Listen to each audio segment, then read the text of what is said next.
Esse texto, para mim, vai se tornando cada vez mais difícil à medida que eu vou fugindo da ideia de Jesus pastor, embora ele seja, para a gente começar a olhar sobre esse cenário que, longe de ser fácil de entender, de ser possível que a gente olhe e diga, não, a gente é ovelha nisso tudo aqui, então a gente é super, hiper cuidado, muito bem cuidado.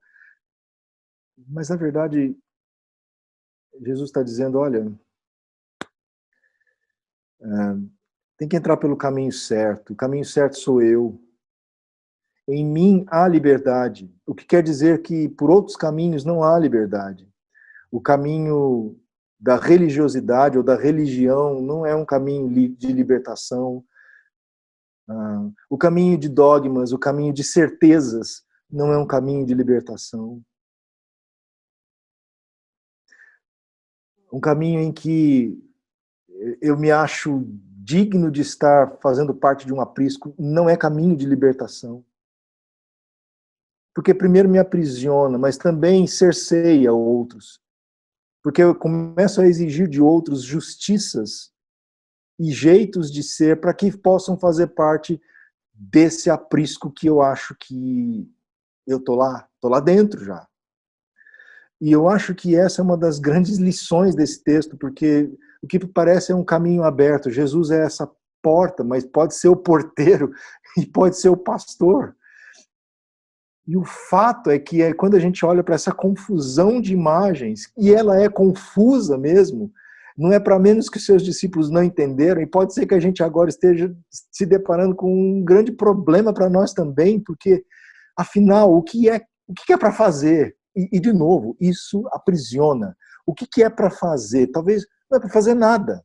Talvez seja simplesmente para eu reconhecer que se eu não entrar por Jesus, eu não terei condições de entrar e sair e encontrar pastagens. Se eu não entrar por ele, eu não estou fazendo parte do mesmo reino que ele. Eu estou entrando pela janela, eu estou entrando por outra porta, eu estou entrando pelo fundo.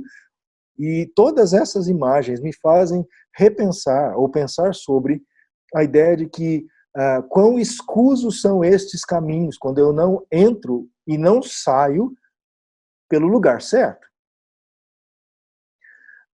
Jesus é o jeito de entrar e sair, só por ele dá certo isso. E é por isso que ele diz 2 vezes nesse texto, eu sou o caminho de entrada das ovelhas. E talvez uma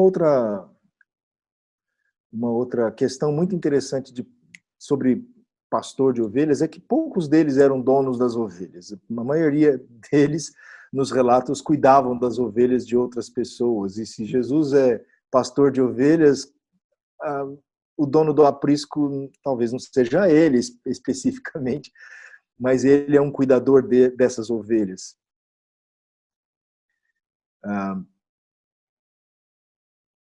E aí vem um terceiro aspecto dessa ação de Jesus, porque se ele permite entrar e sair,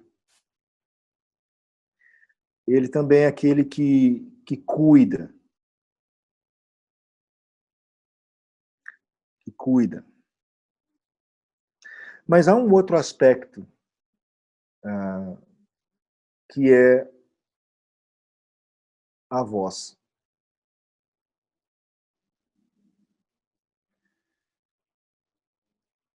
E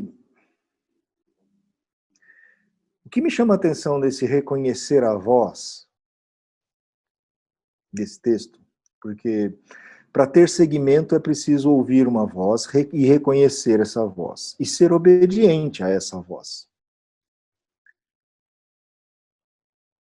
Em todo o Novo Testamento, ou pelo menos nos evangelhos, o que a gente percebe é um Jesus lutando contra outras vozes que falam ao mesmo tempo que ele.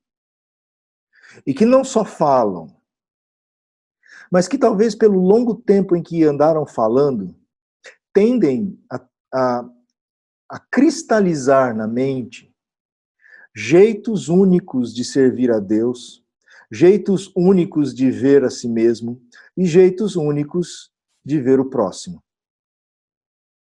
Não é para menos que quando Jesus vai a um monte, aquele que a gente chama de monte da transfiguração,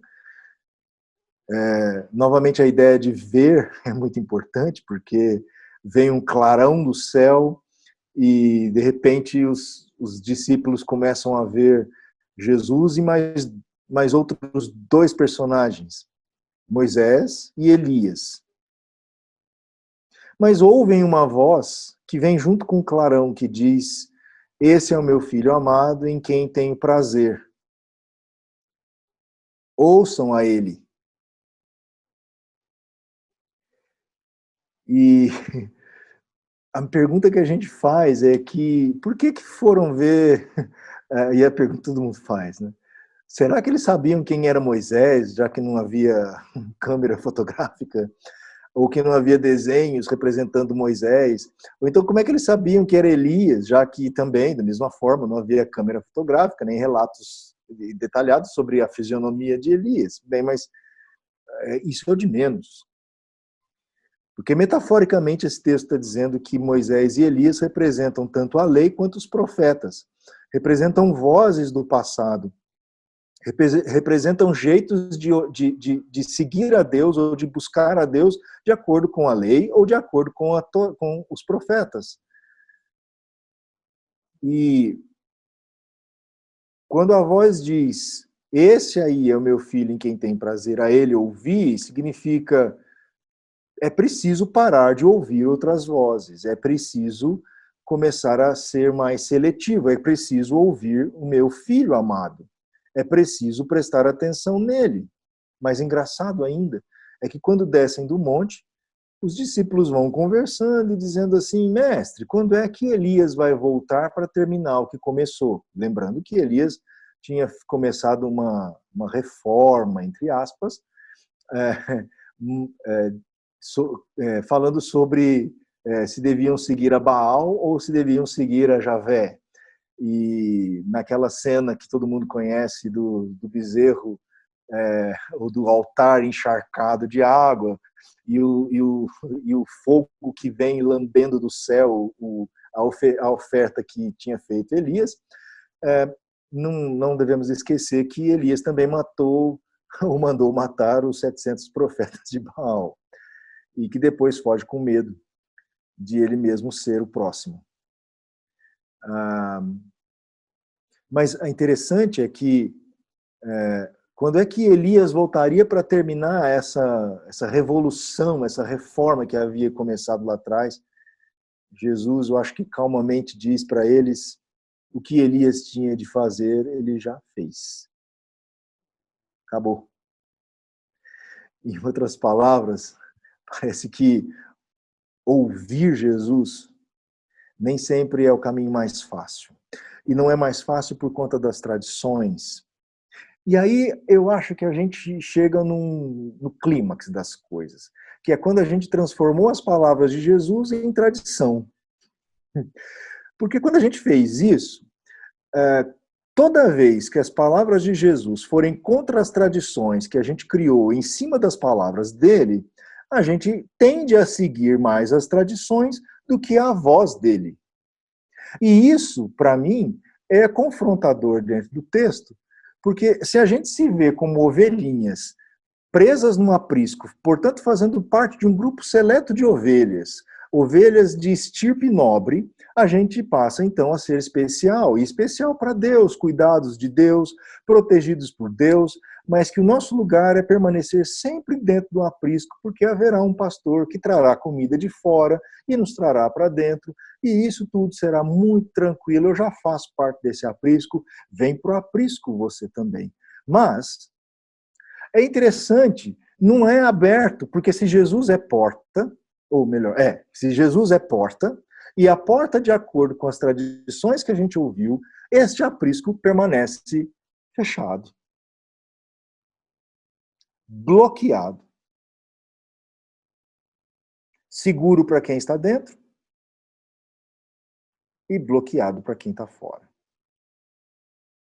Mas se Jesus é a entrada, caminho de passagem, este caminho está aberto, fazer parte, entrar nesse aprisco, fazer parte desse grupo e entender que o lugar não é ficar lá, mas é sair, e sair porque esse pastor diz, vamos para fora, e essa é uma das falas que ele diz, o pastor chama por nome e as conduz para fora. E, voltando à ideia de tradições, todas as vezes que a gente se cercou das tradições em cima das palavras de Jesus, a gente tende a obedecer tradições e não a ouvir Jesus dizendo, mesmo quando ele diz, não é para ficar aí dentro, é para ir para fora. Vocês vão me ouvir a voz, eu estou chamando vocês para fora, e parece que no nosso interior está lá uma voz dizendo assim, sim, mas tudo que a gente sabe sobre Jesus, sobre nossa vida com Cristo, é para ficar aqui dentro do aprisco, protegidos, esperando novas ovelhas chegarem e deixamos de ser caminho.